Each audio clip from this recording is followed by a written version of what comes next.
For your listening pleasure, here's Polizzi and Rose, covering the week of media, marketing, and digital content news. This Old Marketing. Take it away, boys.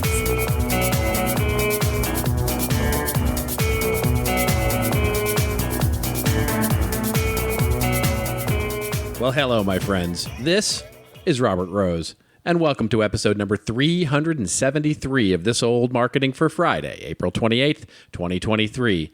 And with me, as always, my pal, my colleague, and, well, one of the only media commentators who didn't get fired this week, Mr. Joe Polizzi. Wasn't that crazy? You didn't, right? I mean, you're not. Yeah, it's totally nuts. Well, I'd have to fire myself, Robert, which could possibly happen. I mean, I've thought about it. No, that could happen. Yeah, it absolutely could.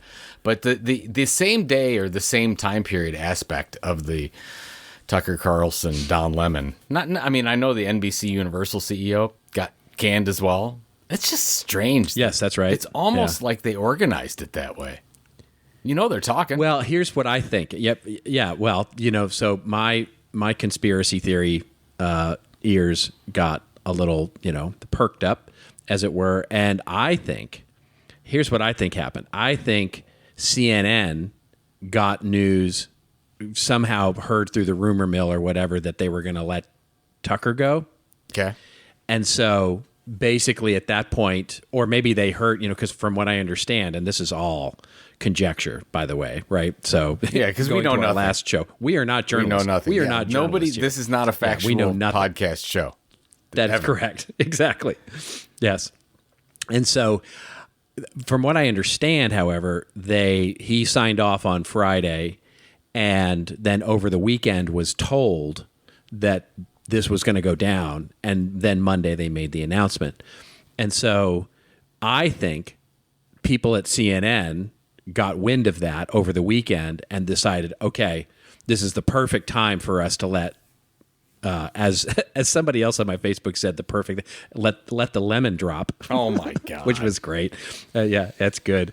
And basically said, hey, this is a way we can sort of ride the news wave and, fly a little bit under the radar and limit the negative press, because if they have to cover both, then it won't be as, there will be limited time given to this. That's my thinking. It's interesting. If CNN actually did that, incredibly smart, because most of the focus was on Carlson. Very smart. Because he's the number one. That's right. Exactly commentator. Right. Yep.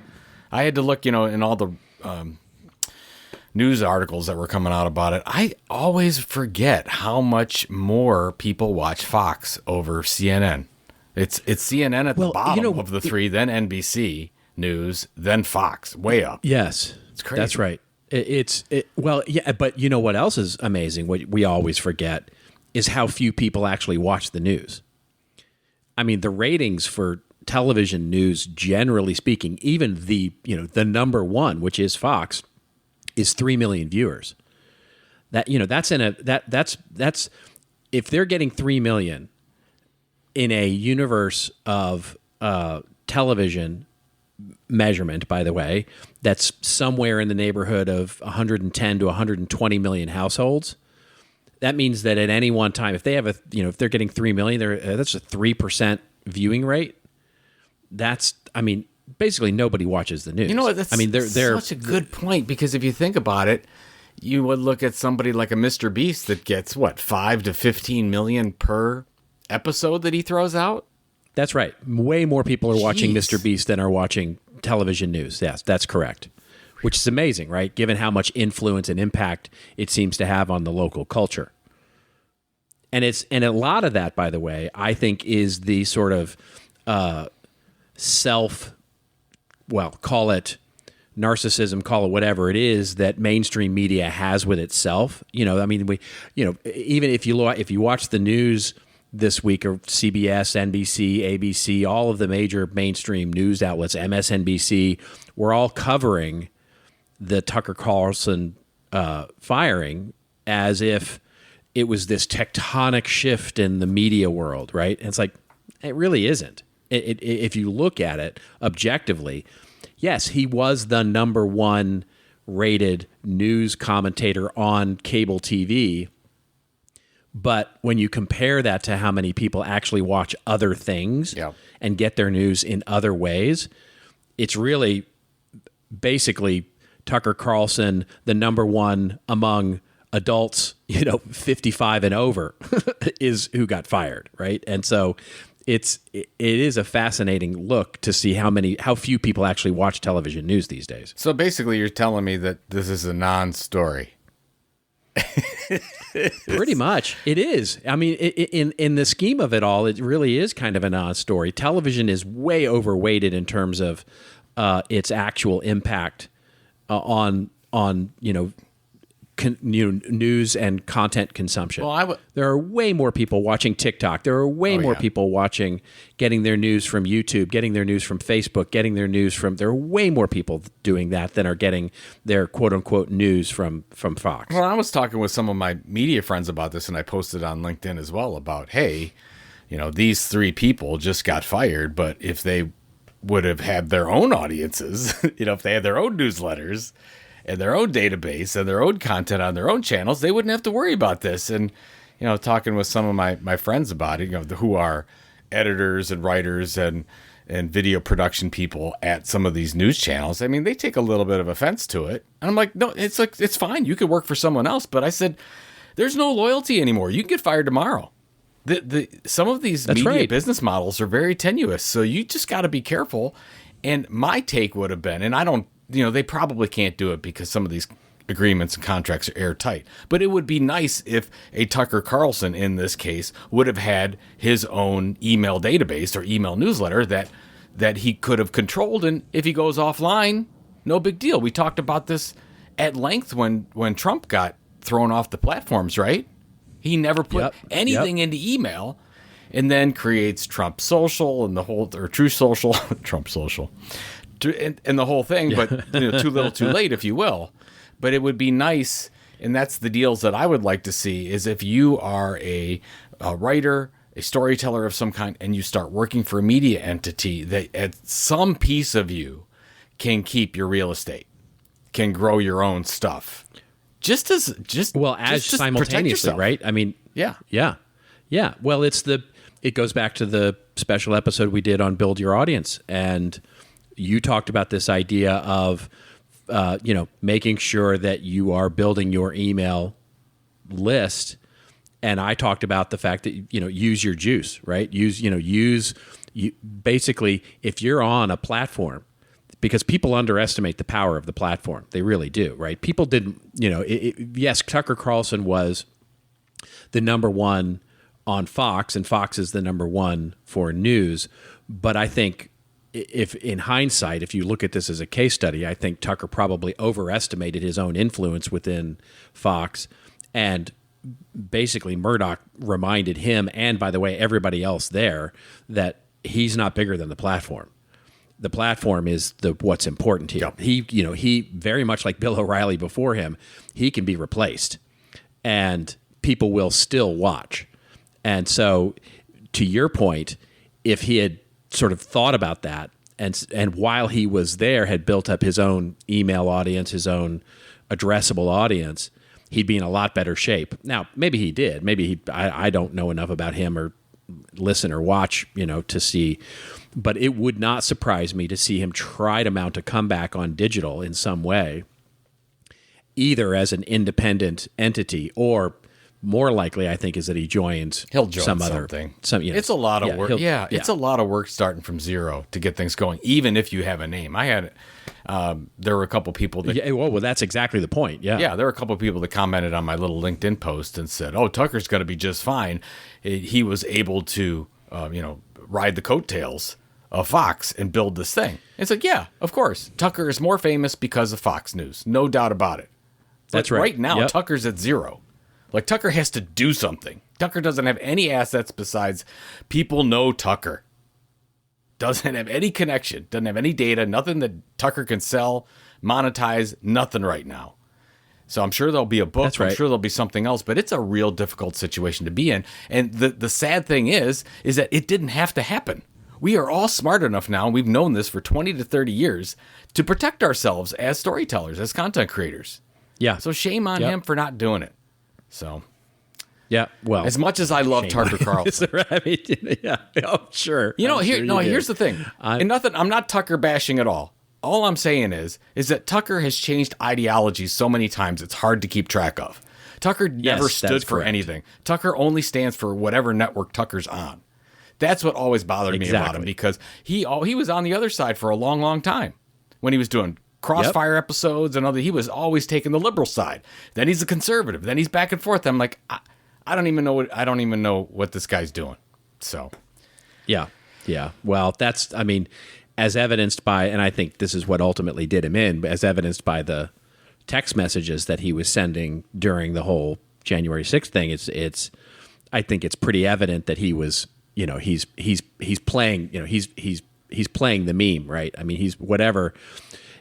Tucker's in it for Tucker, calling Trump an idiot. Yeah, Tucker doesn't have any idea. And by the way, he will be fine, because remember, he comes from like a super wealthy, the whole Swanson frozen dinner, that whole brand is his family. So he's not going to be, he doesn't need work. Let's put it that way. He doesn't need to work, but he'll come out of this just fine. He will come out of this just fine.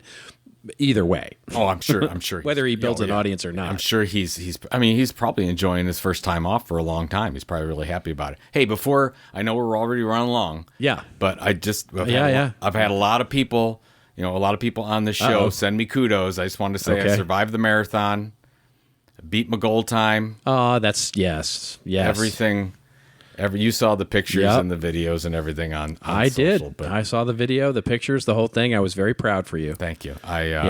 It was an amazing experience. I really did try, and I got a lot of really good. I got 2 pieces of good advice, and then we'll move on. The one was from Ruth Carter, and Ruth said, "Smile as much as you can, because it will hurt less." That's absolutely true. Such great advice. Because whenever I was about ready to give up, that's great advice. I just started smiling, and it felt better. I don't know what it is. It's crazy. And the other piece of advice, I can't remember the gentleman's name.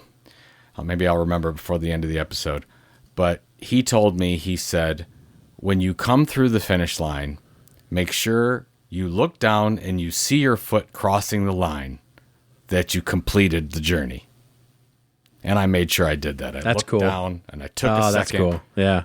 Said thank you, and made it through. But that's brilliant. Wasn't that something? Because you do all the work, and you're going those for are 2 the great pieces of destination. advice. And he said, his commentary to me was, he said, so many people just they reach the finish and they run through and they get their medal and it's just blah blah.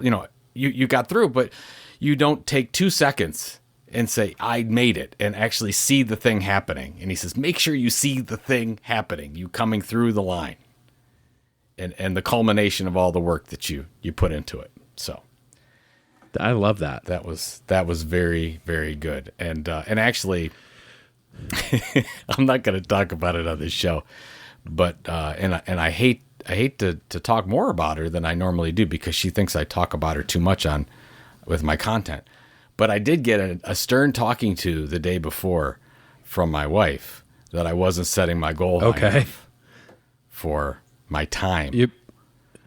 She thought I was olaying it, if you will, if you believe that. And I see. My Content Inc. podcast, which comes out on Monday this week, is about her talk to me, her strategic talking, the talking to that I received from. I see. Yeah. All right. Well, I will very interestedly listen to that. Yes. Yeah. So, long story short, she said, I said my goal was to finish, that I shouldn't have a goal time, that I should just finish because finishing is enough. And she said, sure. It's like Rocky. Yeah. You're just not, you're as long as you're standing in the 15th round. That's right. But she said, no, that's not right. She said, no, you should give everything you've got, set a time that is a real stretch goal, and go out there and run like there's no tomorrow. She's your Adrian. So she's your Adrian. She is. She's helping you set better goals. But I was mad at her. I was not. I'm like, what are you talking about? but she was right. I hate when she's right. She's always right. The funny thing is, I can see you going, What are you talking about? What I set good goals. That's actually exactly how the conversation went. Yeah, I said, "What are you talking about? I put all this work in, and that's right." I can't and then hit she that looked at you like I know that look. I know that look, and the little eyebrows furrowed down, and she gave that little turn in the corner of her mouth and went, "Really? Really?" No, she's funny. Really? It's so funny. Runners will appreciate that. She said, "What'd you do your last half marathon in?" I said, 2:07. She said, "Just double it." She said, "Should be doing it in 4:15." I said, "It's not that easy." Yeah, so crazy. But I did because just to spite her, I ran a 4:15. there it is. Yeah. I'm sure she feels spited. Oh yeah. She was so happy afterward. She's like, "I know you." Nice. She's like, "I can bend you to my will." Anytime I want. That absolutely, yes. That's absolutely true. when yes. All right. Absolutely 100%. Yes. I'm in the same boat. All right. So enough we about have a you. wonderful Let's get on with the show. Yeah, let's talk a little bit about what we're going to talk about. We'll open with a story and ask the question, is BuzzFeed dead or only mostly dead? And then we'll talk about the chaos of the blue check mark on Twitter over the last weekend. Is it now a badge of dishonor? It's actually got me thinking a little bit. You lost your check mark, didn't you, over the weekend? I lost it I got it back, but I want to talk about it. Yeah. Okay. I bought it. That's I bought it interesting. back, but I have a reason for it. Yes. Okay, there you go. talk about it. Then OpenAI now offers a little bit more privacy and may offer even some more. We'll talk about where OpenAI is now with the idea of the learning model and how content you may be putting in there isn't actually all that private. And then if we have time, we'll talk about social media ad spend and how it's dropping. But here we go. Meta and Google both had, really nice quarters and earnings announcements. So what is going on there?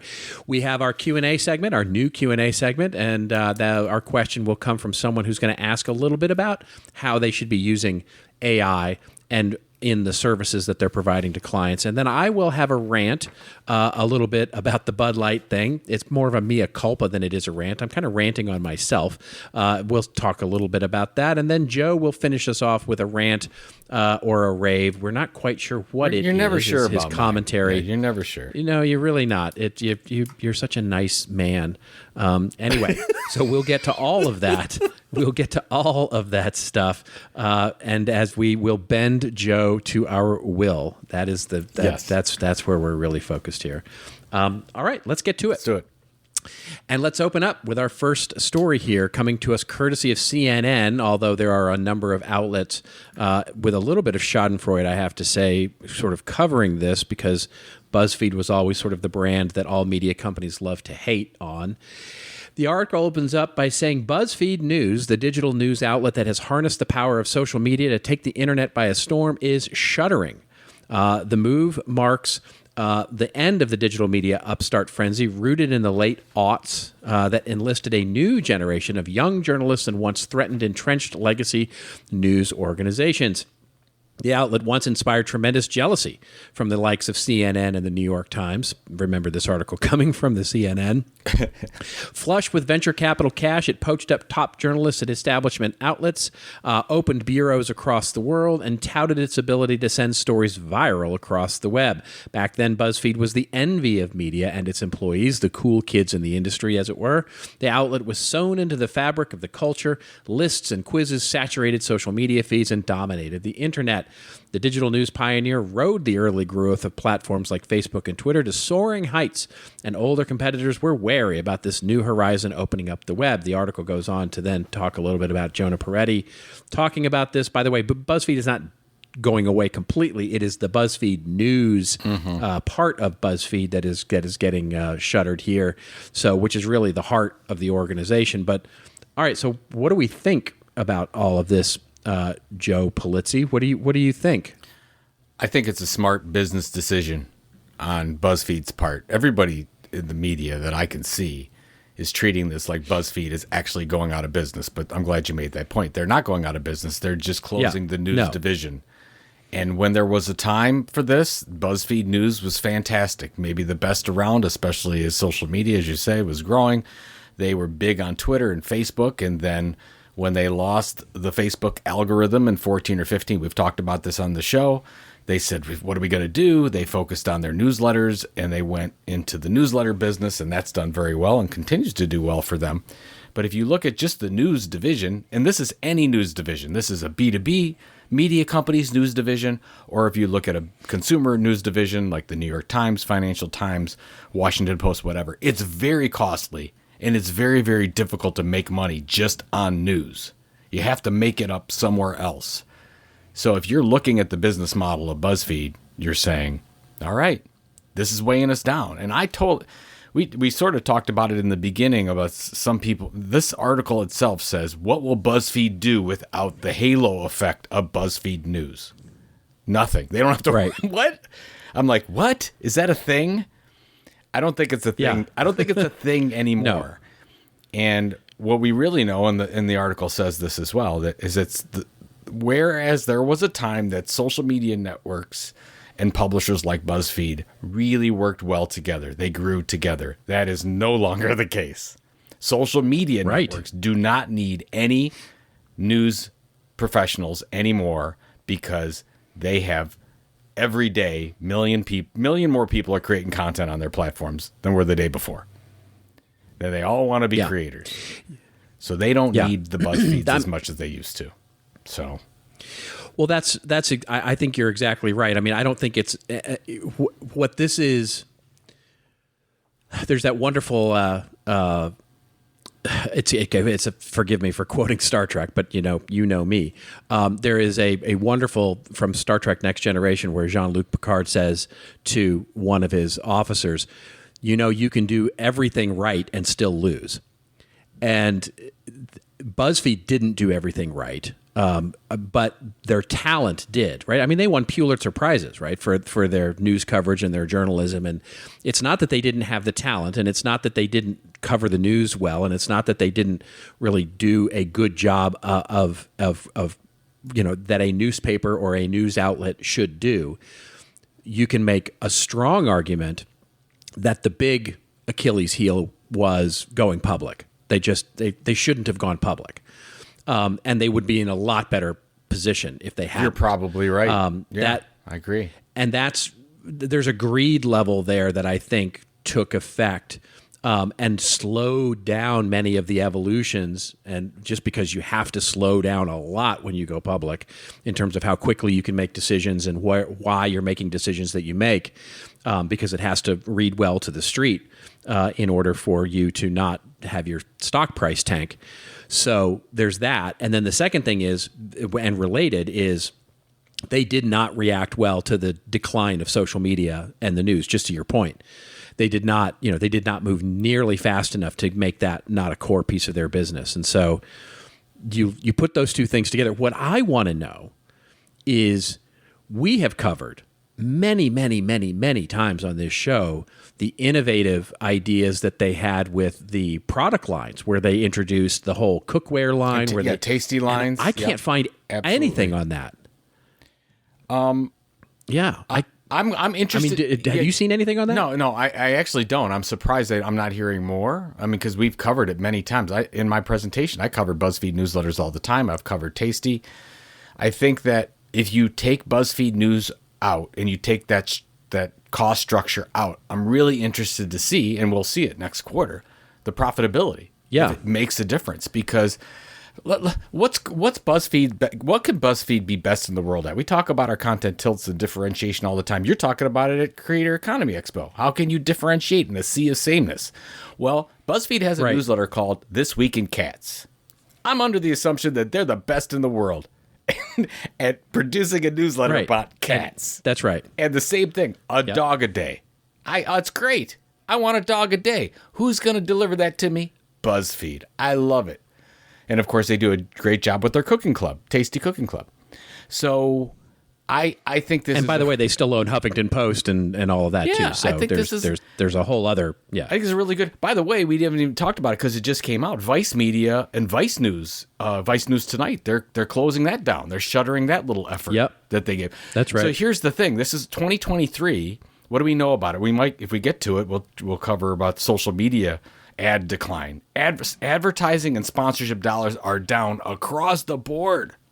Across the board. That's right. And so these things that are fully supported by advertising are going to need to go away. And BuzzFeed News, I think, is almost entirely supported by advertising. Hurts. I would have to imagine it is. Yeah, I mean, they don't have a subscription product. That's right. But there are other things. That's why we should really look into it. Maybe I'll spend some time after CEX and go through and look at what Tasty's doing. Because the merch that they were, and we talked about it, they were in Kohl's department stores and a couple other ones with their cooking stuff. Yeah, I mean, This is a thing. And it wasn't like a tiny amount of revenue. It was hundreds of millions of dollars of revenue that they were.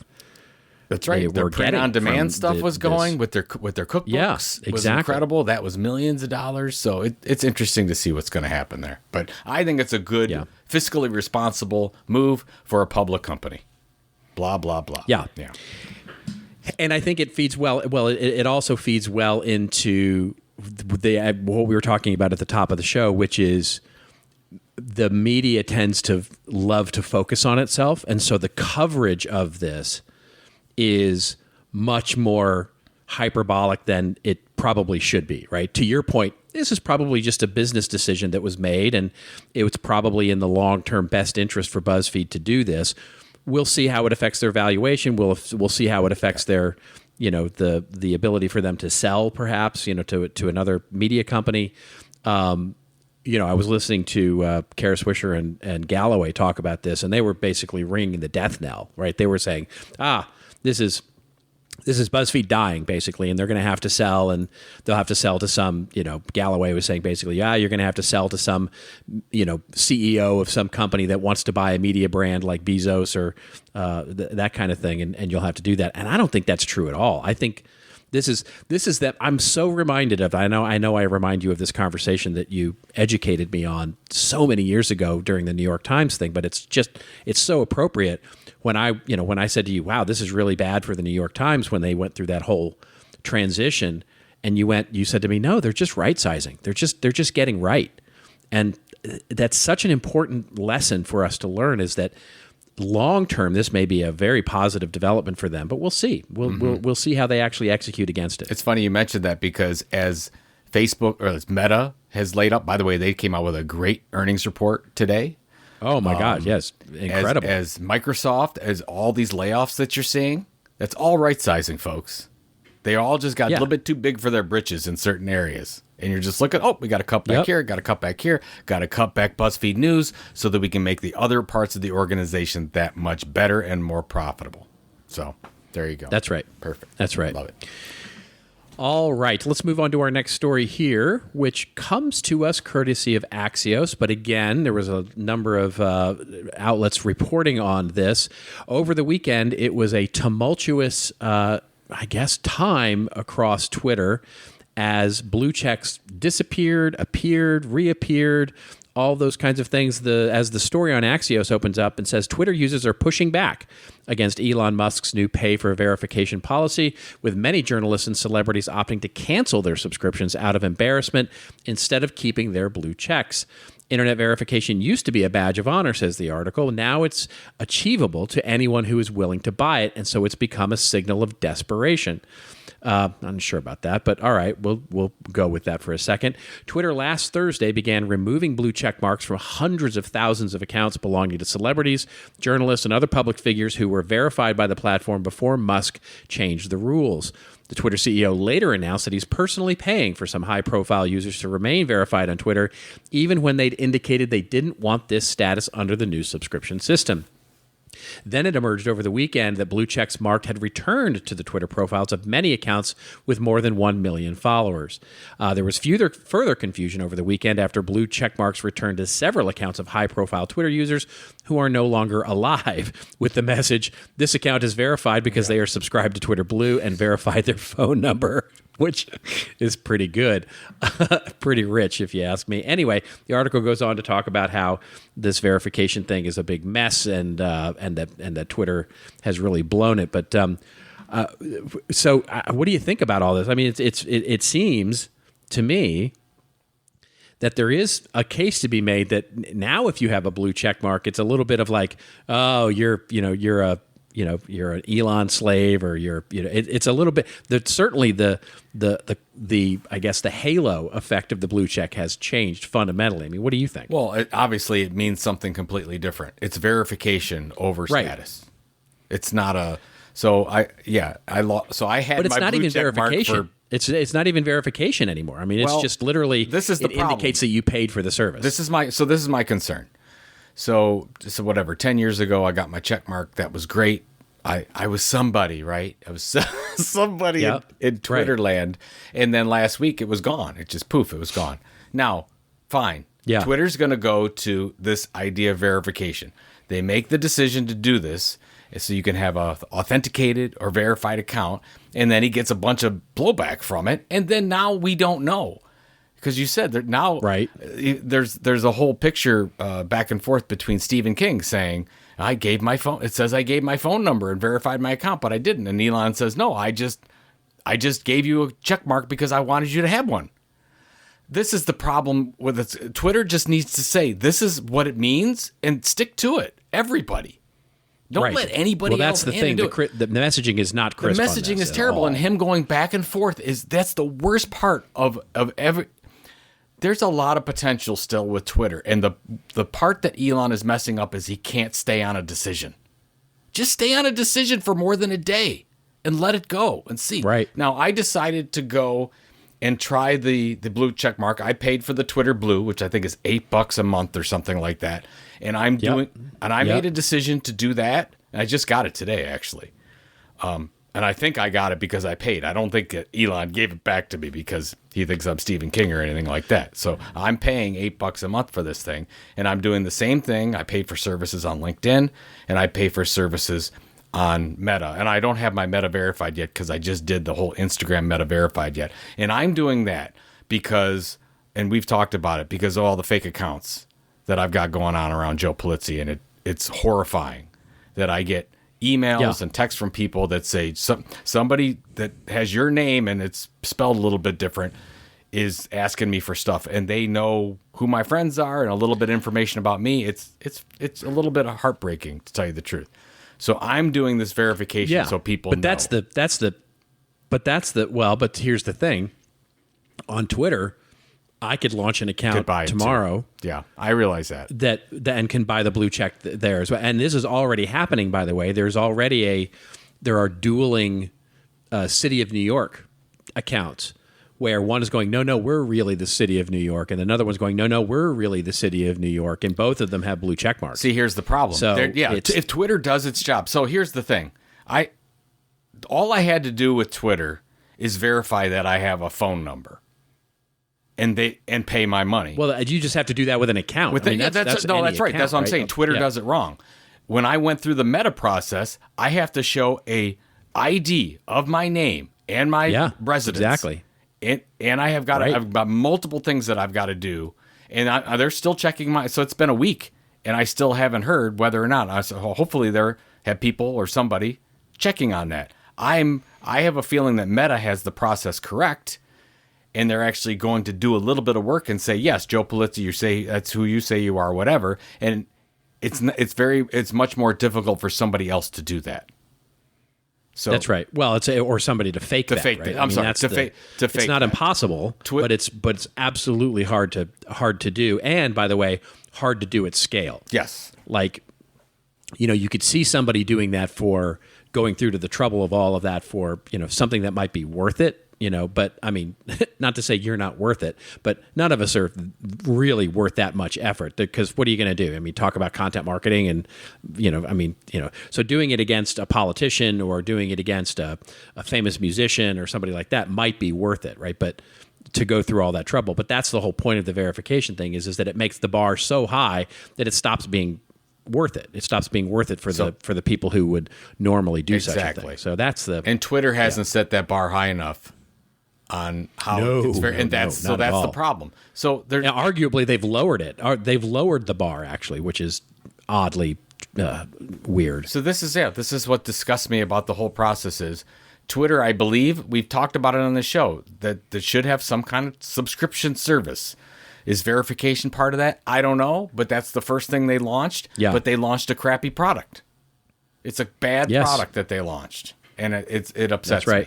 So, and he's going back and forth, so you don't even know. Did they buy it? Did they not? Is Elon just in the mood that he wants to give it to these people, but not these people? What? Yeah.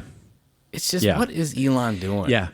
Come on! I saw a bumper sticker. It's crazy. I don't know if you saw that I saw a bumper sticker on a Tesla. So there's a person driving a Tesla. The bumper sticker says, "I bought this before I knew how crazy he was." Yeah, I've seen that. I have seen that. Anyways. I have definitely seen that. All right, let's move on to our last story that we'll cover here, and it is about AI and ChatGPT. The headline is going to come to us courtesy of Mashable, and it's a really interesting thing because as I don't know if we covered this or not, but over the last couple of weeks, it has certainly been noted that the chats, basically especially the titles of the chats that you have with ChatGPT were not private. Not only were they not private, they were found out to be easily seeable. They closed that hole, of course, but now what they've said in a blog post that came out this last Tuesday, OpenAI, and this courtesy of Mashable, as I said, have a new setting that allows users to disable their chat history full stop. When disabled, that means that the content shared with ChatGPT will not be used to improve the learning model. It obviously means that conversations are now retained, but only now for 30 days and then deleted from OpenAI's system altogether. Previously, the only way to prevent your data from being shared with the model was basically to opt out through a form linked in on one of OpenAI's articles about its privacy policy. Now it's much easier, of course, and much more accessible to turn off this data sharing.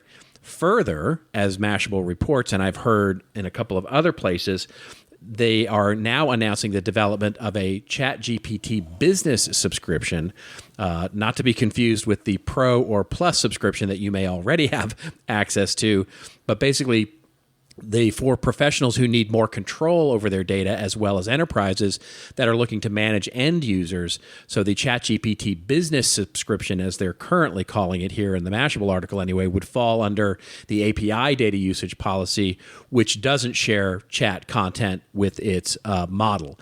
That's going to be a relief for a lot of companies that are sort of worried about their workers using ChatGPT after a bunch of Samsung employees had inadvertently shared confidential code with the chatbot, which became part of the learning model.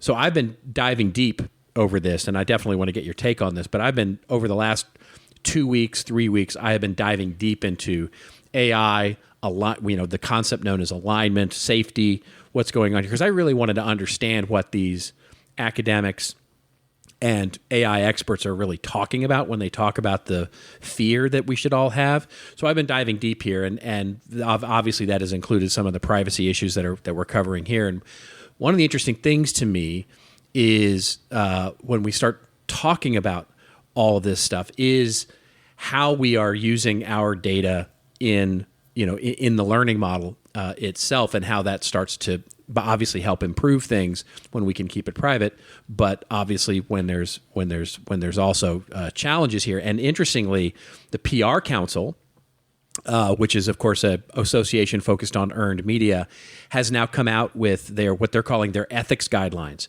on AI. And we're starting to see this more and more, where there are professional associations as well as publishers coming out with their ethics ideas about how you use AI in your work, for creating generative content. And interestingly, and I covered this a little bit for CMI this week, the PR council basically said you have to disclose this, right? And you should not use it for any privacy oriented things. In other words, they're saying if you have a new product release from one of your clients, you should not be using ChatGPT to generate the first draft of that press release, because you're basically uploading, in their words, you're uploading that information for the learning model, very much like what the Samsung employees did when they uploaded the sort of proprietary code, and that's just ripe for misuse from somebody else who may want to get to that information in some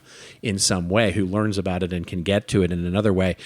This may actually stem that a little bit, this ability to sort of have the ability to certainly keep your chats private, but it'll be interesting to me to see how this all starts to come about with the learning model itself for some of the things that are already there. In other words, can I remove something that was previously uploaded or previously available to the learning model, and where they're going to start getting into things like, okay, what's going to be available, in the future versus what's already available, and therefore, tough luck, it's already available. There's no way to remove it from the learning model now. So, fascinating time where even the privacy and ethics guidelines that we may be developing are, they're out of date before the digital ink dries. So, fascinating times with AI, and it's I have this will come up when we talk about Q&A in a bit, but this is where I think things are really getting quite interesting. I think the focus on what is true is going to come back to us quickly as more and more people type in things that may or may not be right, and then ChatGPT is using it in its learning model.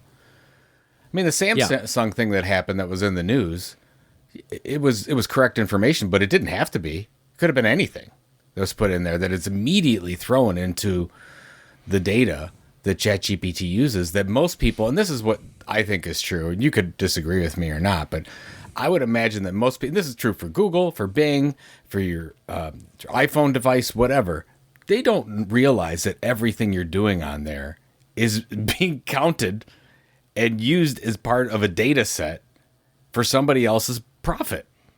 I don't think people realize that. I don't think people realized that they were typing things into ChatGPT and it was being taken into the system.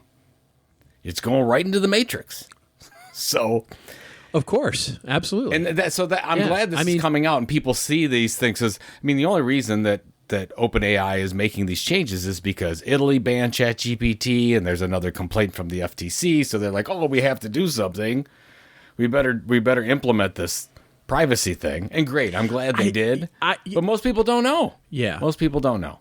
Yeah, I mean, look. I think from everything I'm reading, OpenAI is really acting in a quote unquote responsible way, right? So Sam Altman has been all over, and he's definitely somebody I think personally is worth listening to. And from everything I've read, from what he's talked about, from what he's written, and what is being written about OpenAI, they're trying their best. They earnestly believe that opening this up in this way fosters and generates the conversations that we need to have.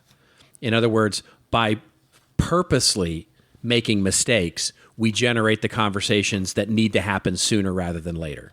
And I appreciate that. Like, I appreciate the way that they're going about this, even though it's a little uncomfortable at times, right? Yep. It definitely generates a little bit of awkwardness or weirdness into the system, because they're introducing issues that would normally, you could hide those things, right? You could easily hide those things if you were acting in a different way, because you were trying to protect some level of bottom line here. And so I can appreciate their approach as the conversation happens. One of the things that I wrote about this week for CMI is this some of the things that I'm starting to learn about, which is one of the things that AI can't do, right, at the moment is it is always going to operate given the goals that it is given, right? In other words, when you create an AI, a smart agent like this, like ChatGPT, it will always operate against the goals that it's given. And one of the biggest issues with this concept of alignment is making sure that we understand that, because this is the classic issue that AI safety experts will always talk about, which is if you give it a goal where the way that it achieves that goal is to determine that humans aren't necessary for it, it may be right. In other words, it may be accurate that and so it may start to act in a way that is against what we want to do, or what against our safety, against our better wishes, but it's right. So one of the things you have to realize about AI is that accuracy, or being right, is only right against the goals that it's trying to achieve. Mm-hmm. It's amoral in that sense. In other words, AIs and ChatGPT right now, if you go, hey, write a press release against this new product that I have coming out, AI is not going to go, well, maybe you don't want to do that. You this is not the best use of your time, nor is it you may have some privacy issues here, those kinds of things, right? It's going to dutifully write the press release that you want it to write, because that's its goal. You've given it now a goal, and it's going to achieve that. And so this is where we need to really have the nuanced and complex discussions about, okay, where are we going with this? Because it's not going to be long before we have, what's called AGI, or general intelligence, where it's going to start making up its own goals, right? Where AI is going to be smart enough to say, I know you told me this, but this is actually what you mean, and so I'm going to go do that, right? And that's where it gets kind of scary. So, and I'm starting to really understand sort of some of the privacy / safety / honestly human condition orientations that some of these AI experts are currently sort of shouting from the rooftops about. Yeah, well, I don't want to go full boomer on you, but if you we're getting to that point where AI is going to get the instruction of, we would like, please let's make peace on Earth, and it's going to realize, well, peace on Earth without human beings. So, right, because they cause all war. That's correct. I've seen this movie before. And by the way, it may be right. You know what I mean? Of course, it's right. There was one wonderful. It doesn't. Yeah, make it I mean, moral. I've been following this one AI safety guy who just explains things in such a wonderful, very easy to understand way. And he said, yes, they may determine that humans aren't necessary, and that's correct. But guess what? We're still dead. You know what I mean? So it's like, that's the real concern there. All right, we've killed that issue, but let's continue on. Yeah, fun stuff. Yeah. It's really interesting stuff. It's just so fascinating. I'm just so fascinated by this whole thing. It's been really fun to learn about. But let's talk about this a little more, because we're actually going to get to our question and answers segment here, and we have a question from Paris. Hey guys, my name's Paris. I am in Australia. I listen to your podcast quite frequently. I live in a van, so you make for very interesting and engaging driving content. So I appreciate it, guys. Keep it up. I am a marketing consultant and the marketer for a business that I co-own. I've been using AI through Jasper for a while for my show, Focus on Small Businesses with Small Budgets. So AI for me has been a really great way to optimize clients' budgets and give them more content for less. I'm wondering, what if you could potentially have a talking point about how potentially smaller businesses and people like myself, what is the best way to go about showing that content is AI generated. I mean, up until now, and some of the lawsuits and things that are coming out, I don't think that it's even on any of my small businesses' radar. It's just a handy tool for them to create content. And just to confirm, so the content is generated by myself, reviewed, copy edited by myself, and then finally reviewed and edited by the client, who are the subject matter experts. So it's not just, generated and put out there straight up. There's quite a few human review processes. But yeah, I'm just interested to see what you guys think. All right. So what do you think? What do you think, Joe? I mean, first of all, the fact that Paris lives in a van, I'm just gonna say it. I'm hoping that there's a river nearby. Paris really from Australia lives in a van. Yeah, lives in a van down by the river. The river. Yeah. Yes. First of all, thank you, Paris. Yeah. Paris has been sending some wonderful thank you, Paris. Wonderful articles question. And stuff to us, so we really appreciate it. So it's, just so I'm clear on this, she's basically saying, because she uses AI in her content and with her clients, does she have to notate that somewhere that it has been AI manipulated, let's say? Is that what the question is? Is that what you heard? Yes, generally speaking, I think it's that, and it's even a little larger than that. I think she wants our thoughts on overall, is she being smart, right? By using AI to service her clients, yes, as she writes ad copy and writes blog posts or writes content.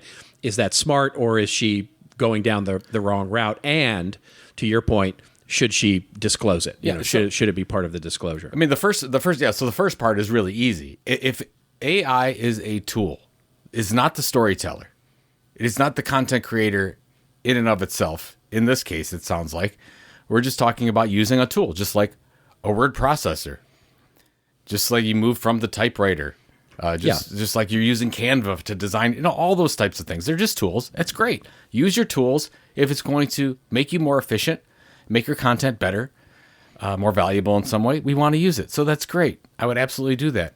And by the way, we're coming out with our research, content entrepreneur creator economy research next week. We're releasing it at CEX, and 76% of the 1,000 creators that we talk to are using AI tools in some way, shape, or form. So the majority of content creators out there are using it. So wonderful. That seems to be the way that it's going. I don't know about the use of we've talked about it, and I don't even know if I'm right about this, but I thought that at some point in the future, we would have to delineate whether or not the content that was delivered was 100% generated by AI or not. Now, here's where Paris's question comes in. She's talking about just partial manipulation, partial effect of AI. What would you say to that? Does she have to denote that anywhere, or no? I would say no at this point. Well, I would. I would. You would say at the bottom, note this part. This content was created using AI tools to assist in assistance. No, here's what I would say is this. So, and this, by the way, fits. And Paris, I would absolutely urge you to go look at the PR Council's new ethics with the regard to the use of generative AI.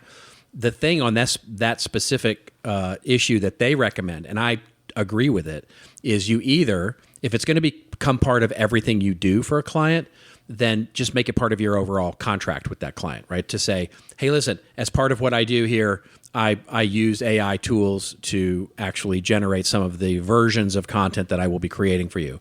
If it's only going to be on the sporadic onesies or twosies that you're going to do this on, to do testing or do multiple versions for different audiences or whatever those kinds of things are, then just note it in your whatever project plan you're doing, or just disclose it to your client. That's what the PR Council, and I tend to agree with that. I think there's nothing wrong with it. Certainly, I wouldn't be embarrassed by it. What I would suggest, and this goes to advice that I've given agencies for years, which is, don't lean in so far to content creation. And this is just a more of a business strategy than it is what tools you use. But don't lean so far into content creation that that's the only value you provide to clients. Because guess what? If the only value you're providing to clients is to be able to cut and paste things into ChatGPT and get different versions of them, well, so can every competitor. And so, basically you become a commodity that is only going to be as good as your priced and or your last efforts were for a particular client, because they can easily switch to somebody else who uses ChatGPT because they'll get the same level of results. So to the extent that you can, the service that you provide is strategy. The service that you provide is insight. The service that you provide is the ability to help improve a marketing situation. The fact that you use ChatGPT to do one element that makes you a little more efficient, in other words, to generate the 22 versions that you want to A/B test of an ad headline, or the ad copy for a social campaign, or to to develop a different version of a blog post, or to summarize a podcast into a blog post, very quickly so that you can improve it. Fantastic. That makes you 30% more efficient. It gives you the ability to bill a little more for your time, all those kinds of things. But that's not the service you provide. The service you provide is not using ChatGPT. The service you provide is something much more strategic or insightful. And so if you can position it that way, then disclosing the fact that you use AI to make you more efficient is no big deal. Like it's the equivalent of a designer saying, I use Photoshop because it makes me more efficient. Yeah. And so that would be my advice to Paris. I love the last part about that. And when we used to sell custom publishing services, we talked about it all the time, that the industry had it backwards. They used to give away the strategy to do the execution. And I always thought that they should make people pay for the strategy and not do the execution. Right. Or that's not where you make the money. You make the money off of the strategy. And we always had that wrong. But that's right. That's right. Paris makes her money. I would say Paris makes her money when one of her small businesses comes to her and says, we need 10 blog posts. Paris doesn't make her money by going, great, I'll give you 10 blog posts. Paris should earn her keep with that client by saying, no, you don't need 10 blog posts. What you need is 3 blog posts that do this, that turn into an ebook, that turn in, basically providing the creative and strategic advice that helps the business make better decisions about its marketing strategy. The idea of 10 blog posts is at some point, if that's all you do, the client's going to go, well, what do I need you for? Right? I can literally go to ChatGPT myself and generate 10 blog posts. You're not providing me any insight or value other than the fact that you know how to push some buttons that I could totally learn how to do. That is that's great advice. That's the real distinction. That is so important. Because, yeah, absolutely. The client comes to you and say, well, can you do 10 blog posts? Like, yeah, I can, but you want me to tell you when not to do 10 blog posts. That's what you want me for. That's exactly right. That's exactly right. You need me on that wall. That's exactly right. You need me on that wall. You want me on that wall. You want me on that wall. Yeah. You need me on that wall. All right. Good stuff. Good luck, Thank you, Paris. I love the question. Yep. I love Australia. I miss Australia so bad. We had some good times in Australia. And I would live in a van down by the river if I lived in Australia, because I love that country so much. Did you see it was 10 years ago we did the bridge climb there? Unbelievable. I know. Oh, I saw there was that came up in a Facebook. Yeah, I remember we had a little text message going around of our picture. Yeah, 10 years ago. It was Content fantastic. Marketing World Sydney. It's crazy. Whew. Yeah. All right, let's get to our rants and raves, where Joe and I go off on a little bit of a rant or a little bit of a rave on stuff. But before we get to that, just a reminder, just like Paris, you can also send us a message. Send us a wonderful message on our website, which is thisoldmarketing.site. Please ask your questions. We love answering these questions. It's our favorite new segment here. And you can also do a number of other things there. You can subscribe to Joe's amazing newsletter, The Tilt. You can join our little Experience Advisors community, which is always fun. We just had our first navigation session of 2023, and it was really fun. You can also immerse yourself into the other 372 episodes that of this wonderful podcast, the chuckle-headed goodness that we have there. We love you. You can also send us story ideas. We love the story ideas as well. We want to talk about what you want to talk about. So sing us a song, tell us a story, recite a poem, ask a question, whatever you like, but get on over there. All right. So with all of that, would you like me to go first, or would you like to go first? Let me go. Yeah, mine will be brief because we've talked about AI to death on this show, but I thought this was interesting just to ask the questions. Our good friend Andy Crestodina, co-founder at Orbit Media. You're like Tucker Carlson. You're just asking questions. I'm just asking questions. You're just asking questions. There's really no definitive statements coming out of my mouth. It's just questions. Andy Crestadina, questions. Our friend who will be presenting on how to get found on in Google and search and findability and subscribers at CEX. Really excited to see him in a couple of days. So Orbit partnered with a company called Question Pro, and they asked 1,000+ consumers if they'd like their service providers to get help from AI. Now, this is not perfect in any way, shape, or form. You and I talked about this a bit, but I like just to think about this idea of marketing services, a doctor, a financial advisor, an accountant, rideshare, news and journalism programs, where basically consumers are asking whether or not they're okay with AI-supported services for these particular roles. And what we're finding out is that human beings are pretty much okay for the most part, except maybe getting a haircut to this point. But everything else, they're pretty much fine with AI generated help with any of these services. And I'm starting to think, Robert, and correct me if I'm wrong, that society wants to deal with machines more than human beings. And we're going down that path pretty quickly. Am I right? Is this what the data is telling me? Walk me off this ledge. Well, the data may be saying that, but I think so I looked at walk me off the ledge. Here's what I think. I don't think that's true.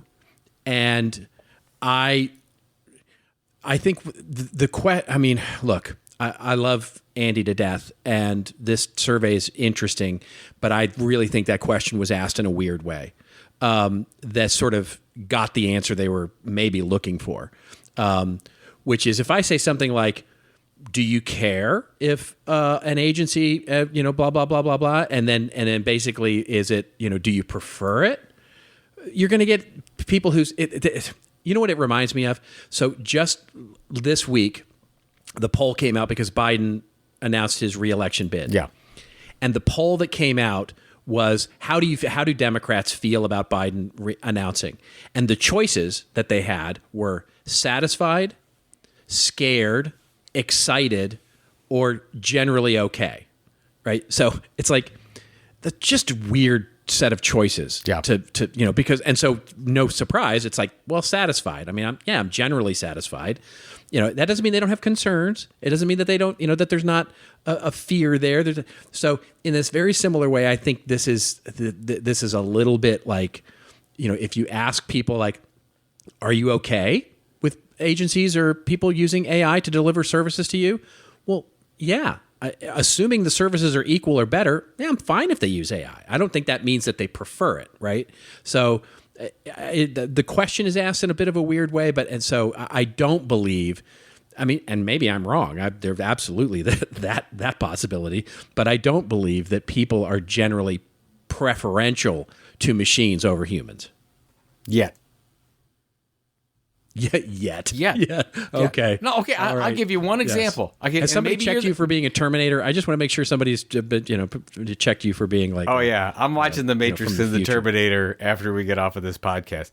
If you had a choice, if there was and of course, let's say everything's safe. You're not going to get hurt in any way. But if you were to have a car pull up that was automatically driven, computer driven, and you could get in and there was no human being and they take you right where you would you prefer that over getting in with an Uber driver today? No, I don't care. So I mean, I mean that I'm not because I know where you're going with the question, but I truly don't care. Like if all things being equal, and I'm going to get there safely and I'm going to get there fine, I don't care if it's a person or an autonomous vehicle. I don't see. That you answered my question. You know what I mean? Because we will default to the most efficient service, and the most efficient service will be a non-human service. I wouldn't. If two of them, no. So that's not. I didn't default. I'm writing this down. I didn't default to. You would absolutely default to computer-generated ride. That's not what I said. That's not what you said, but that's what you meant. I said I don't care. All right. Let's ask ChatGPT what I meant. Yeah. What's your rant? What do you got? What are you doing? Okay. What's going on? Here. This is a good topic, though. It needs to be discussed. I'm glad you brought it up because it's really interesting, and it fits right into the theme of what we were talking about with Paris. So anyway, my rant is against myself.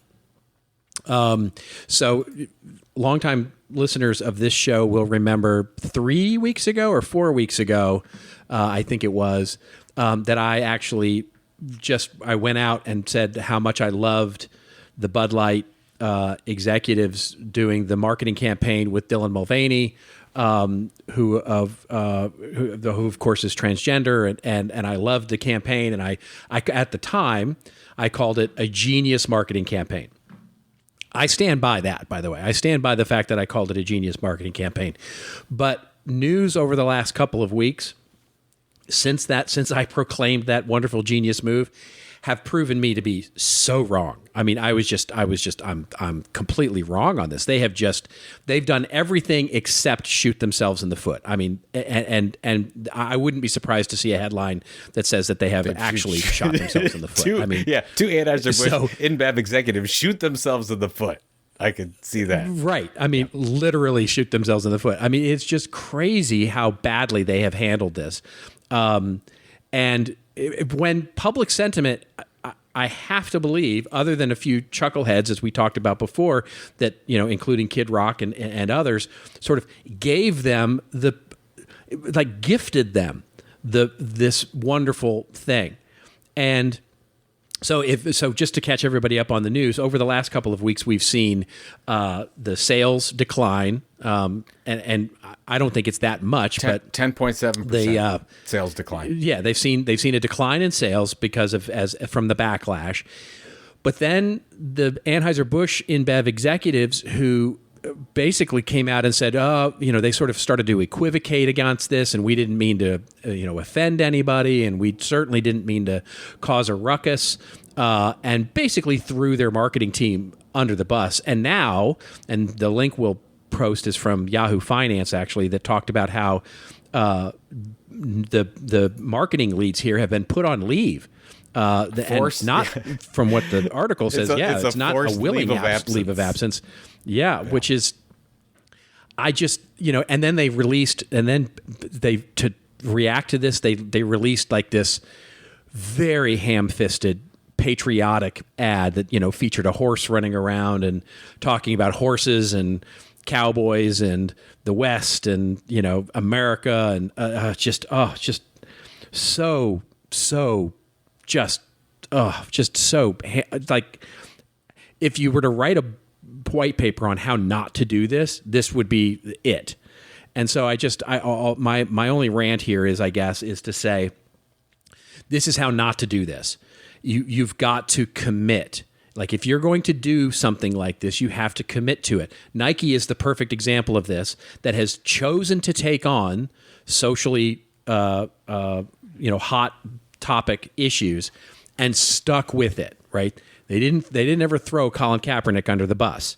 And they've made their own. Nike has certainly made missteps along the way in terms of campaigns that were a little too, overly over the top and over that kind of stuff. But when they decide to do this, they commit, and you have to commit to doing this, because if you equivocate like this, if you don't follow this down, you do way more harm than you did good.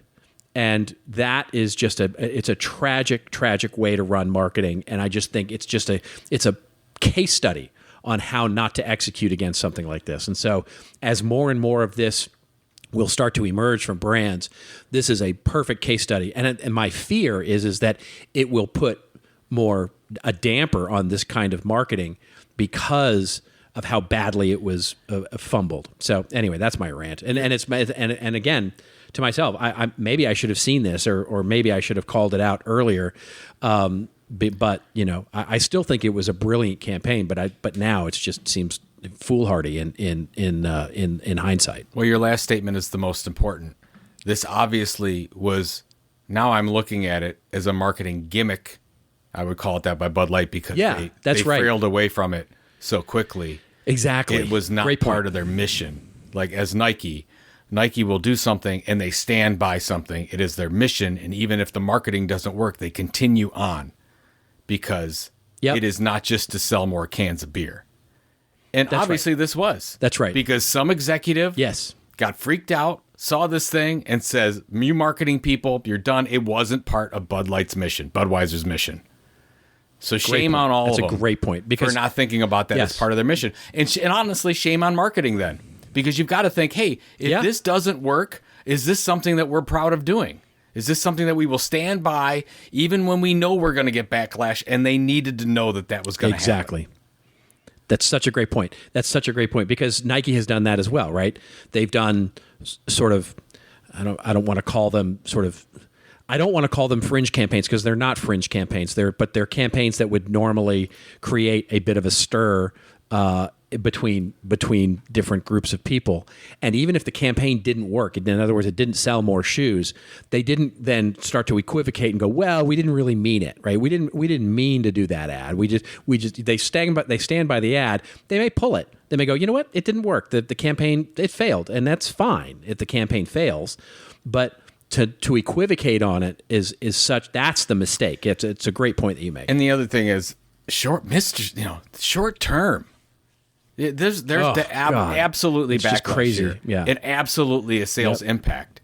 But you're going to measure the future of your company by what happened in 2 weeks of sales? Is that true? Yeah, on a 10% drop because you don't know over the course of 6 weeks. Yeah, of course you had a very small group of people with a lot of social media power get behind this thing. And it negatively impacted Bud Light. But you don't know how this could have turned out. It could have been the right way to go. That's right. But you didn't have the patience for it, and that's why I hate campaigns, because they're supposed to stop. That's why content marketing is not a campaign, because it's not supposed to stop. So, whatever. People. Tell your story. People. That's why if everything was generated by AI, we would be fine. There it is. There it is.